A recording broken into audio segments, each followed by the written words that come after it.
Hello everyone, welcome to Ampere's law and its applications, the second application due to a solenoid. Now here, just like in Gauss's theorem, we can take a Gaussian surface to calculate whatever we are looking for. So in this case, we have an Amperian surface or Amperian shape which is in the form of a rectangle which is enclosed right here, which is PQRS of length x, and these two lengths we'll talk about it later. So now we have took magnetic field which is in a straight line like this, and also this PQ is also parallel to the magnetic field like this. Now the line integral of this, let's talk about the current enclosed first. So here the current enclosed is equals to the total number of turns in this solenoid into the current itself. Now here we know that the number of turns per unit length is equals to n by unit length, and the unit length here in this case is x. So it is n by x, so we get n equals to nx. So the total current enclosed is nxi. Now for the line integral.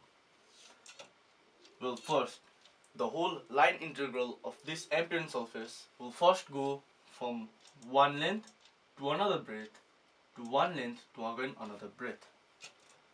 So it will be from P to Q B dl plus Q to R B dl plus R to S B dl plus S to P B dl.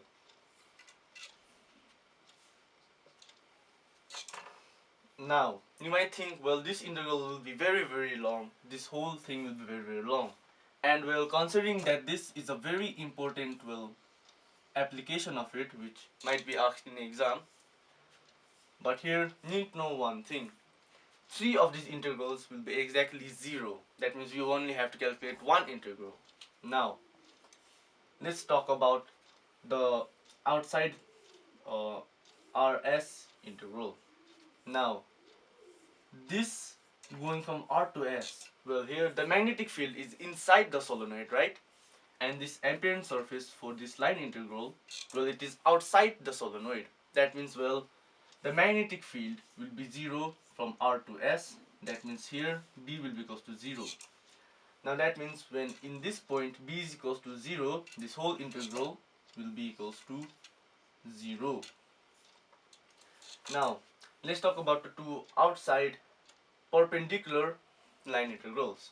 Here the magnetic field is going like this, but the line integral is going this, which means they are perpendicular.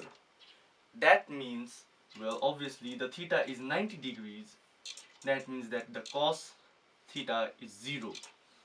And using the scalar product law, A dot B will be 0, because A dot B is just AB cos theta, and cos theta is 0. So that means QR, that means this is parallel, so this is 0, sorry, this is perpendicular, so this is 0, and SP, which is also perpendicular, which will also be 0. That leaves us with P to Q. And here, this is parallel to the magnetic field, and this is also inside the solenoid, so we can integrate this. P to Q B dl cos theta, but here they are parallel, so cos theta is 1. So this is B P to Q dl.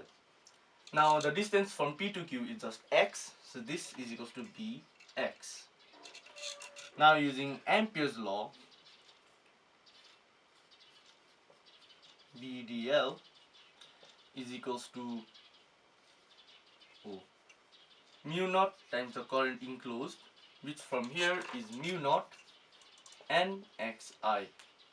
And since these two are equal, which is this one and this one, Bx is equals to mu naught nxi, xx cancels, therefore the magnetic field is mu naught times ni, which we know is true from the Biot-Savart law.